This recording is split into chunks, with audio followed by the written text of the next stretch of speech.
आणि आमदार उद्या संघ मुख्यालयात अभिवादनासाठी जाणार आहेत। नवीन जो मित्रपक्ष आलाय खास करून अजित पवार आणि सगळं नेते देखील तिथं जाणार आहेत।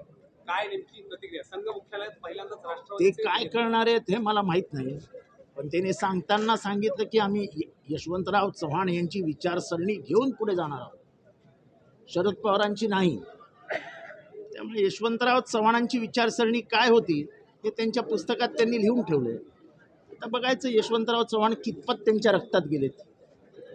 पण दरवेळी असा एक प्रघात आहे खास करून भाजपचं सरकार असताना की सगळेच संघ मुख्यालयात जात असतात। मागच्या वेळी एकनाथ शिंदे मला मला मला आज काही बोलायचं नाही।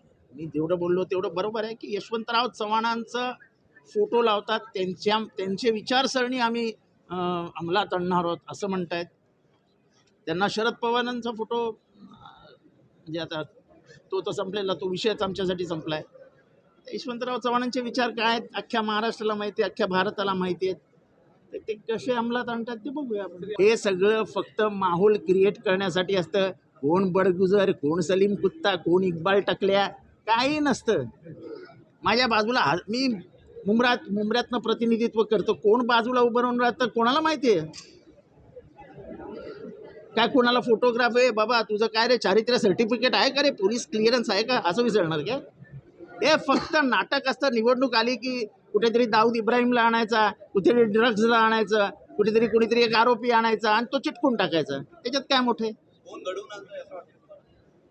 जे इथे येऊन बाईट देतात ना तेच ते